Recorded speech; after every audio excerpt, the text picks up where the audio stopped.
صدر دروازے سے گزر کر ڈرائنگ روم میں قدم رکھا۔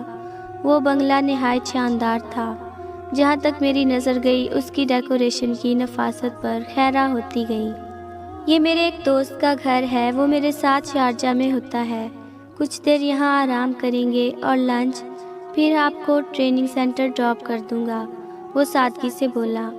لمبی مسافت نے مجھے تکا دیا تھا۔ ڈرائنگ روم کے صوفے پر ڈھہ گئی۔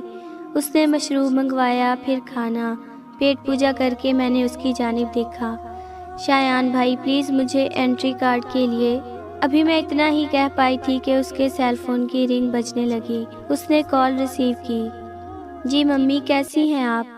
جی ہم لوگ خیریت سے پہنچ گئے ہیں، ابھی کھانے سے فارغ ہوئے ہیں۔ ایکچولی ریدا کا سیل فون کہیں ادھر ادھر ہو گیا ہے، میں 1-2 روز تک ارینج کرتا ہوں، لیجئے ریدا سے بات کیجئے۔ اس نے فون مجھے تھمایا۔ میری بیٹی کیسی ہے؟ خیریت سے سفر گزرانا؟ ممی کی ممتا بھری آواز میرے کانوں سے ٹکرائی۔ جی ممی اچھا گزر گیا سفر۔ شایان پر ایک ناگوار سی نگاہ ڈال کر میں مبہم بولی۔ ممی نے 2-4 باتیں کر کے فون پاپا کو تھما دیا۔ ریئلی مسنگ یو بیٹا، بہت یاد آ رہی ہے تمہاری، گھر جیسے سونا سونا ہو گیا ہے، پاپا جذبات میں بولے۔ میری آنکھوں میں نمی اتر آئی۔ وہ ہر بار میرے یہاں جانے پر اسی طرح اداس ہوا کرتے تھے۔ مسنگ یو ٹو پاپا، میں ہر دن آپ کو کال کروں گی، آپ اپنا بہت سارا خیال رکھیے گا۔ اور شایان کیسا ہے؟ زیادہ تنگ تو نہیں کر رہا؟ وہ بولے۔ اب میں انہیں کیا بتاتی، آپ کے لاڈلے بیٹے نے مجھے بہت تنگ کیا، بلکہ مجھے میرے اکلوتے قیمتی فون سے بھی محروم کر دیا۔ مجھے اپنے فون کے ضائع ہو جانے کا دکھ تھا۔ نو پاپا، شایان بھائی بھی ٹھیک ہیں، میں شایان کی جانب دیکھتے ہوئے بولی۔ پھر اچانک شایان اٹھتے ہوئے مجھے تھوڑی دیر تک آنے کا اشارہ کر کے باہر نکل گیا۔ اس کا فون میرے پاس ہی تھا۔ میں نے پاپا سے ڈھیر ساری باتیں کی، پھر کال ڈراپ کر کے صوفے پر لیٹ گئی۔ جانے کب میری آنکھ لگ گئی، اٹھی تو رات کے 10 بج رہے تھے۔ پریشانی والی بات یہ تھی کہ شایان ابھی تک واپس نہیں لوٹا تھا، کہیں وہ راستہ تو نہیں بھٹک گیا۔ وہ پہلی بار پاکستان آیا تھا، مجھے اس کی فکر ہونے لگی۔ اس کا فون بھی میرے پاس تھا، رابطہ بھی نہیں کر سکتی تھی۔ میں بے چینی سے اس کا انتظار کرنے لگی۔ جب وہ لوٹا تو اس کے ہاتھ میں بڑے بڑے شاپنگ بیگ تھے اور کچھ کھانے کا سامان۔ کہاں چلے گئے تھے آپ؟ میں بہت پریشان ہو گئی تھی۔ میں نے چھوٹتے ہی اس سے پوچھا۔ وہ شاپنگ بیگ ٹیبل پر رکھ کر صوفے پہ دھنس گیا۔ میں سمجھی آپ کھو گئے ہیں، میں بولی۔ میں کسی کام سے گیا تھا، کھویا نہیں تھا، میرے لیے فکر مند ہونے کا شکریہ۔ اس نے اپنی ٹائی ڈھیلی کی۔ آج میری اٹینڈنس ضروری تھی، انٹری کارڈ لینا تھا۔ میں اس کے قریب آ کر احتجاج کے انداز میں بولی۔ جواباً وہ اپنا سیل فون اٹھاتے ہوئے بولا، تمہارے لیے کچھ چیزیں لایا ہوں، کپڑے وغیرہ، وہ دیکھ لو اور کھانا نکال کر کھا لینا، مجھے بھوک نہیں ہے، سونے جا رہا ہوں۔ وہ تھکا تھکا سا لگا اور ایک کمرے کی جانب بڑھا۔ یہ کیا مذاق ہے؟ میں چلاتے ہوئے اس کے حق میں لپکی۔ وہ ایک دروازہ کھول کر اندر بڑھ چکا تھا اور کپڑے تبدیل کرنے کے ارادے سے واش روم کی جانب بڑھا۔ میری بات سنے پہلے، میں نے چلا کر اسے روکا۔ وہ رک کر میری جانب دیکھنے لگا۔ بولے، آپ مجھے یہاں قید کرنے کا ارادہ رکھتے ہیں؟ میرے اندر خطرے کی گھنٹیاں بج چکی تھیں۔ ہاں بس کچھ دیر کے لیے، وہ آرام سے بولا اور واش روم میں گھس گیا۔ میرے پاؤں تلے سے زمین سرک گئی، اعصاب تنتنا اٹھے۔ اے خدا، یہ شخص مجھ سے چاہتا کیا ہے؟ مجھے قید کرنے کا کوئی مقصد بھی تو ہوگا۔ دنیا میں پہلی بار کوئی بھائی اپنی بہن کو اس طرح سے قید کرنے جا رہا تھا۔ میں حیران کھڑی تھی۔ اچانک میری نظر اس کے سیل فون پر پڑی۔ تو موصوف نے میرا سیل فون پوری پلاننگ کے تحت گاڑی سے باہر پھینکا تھا تاکہ میں ممی پاپا سے رابطہ نہ کر سکوں۔ میں تیزی سے اس کے فون کی جانب لپکی۔ او مائی گاڈ، سیکیورٹی کوڈ میرا منہ چڑھا رہا تھا۔ میں اندازے سے اس کے پیٹرن پر انگلیاں چلا چلا کر اس کا لاک کھولنے کی کوشش کرنے لگی تاکہ ممی پاپا کو اس کے خطرناک عزائم سے باخبر کر سکوں۔ میرا فون رکھ دو مان، اس کی آواز نے مجھے چونکا ڈالا۔ میں نے سٹ پٹا کر اس کی جانب دیکھا۔ وہ کپڑے تبدیل کر کے بھیگے چہرے کو ٹاول سے خشک کر رہا تھا۔ تو آپ نے اپنے گھناؤنے مقصد کے لیے میرا سیل فون گاڑی سے باہر پھینکا تھا؟ میں پھنکاری۔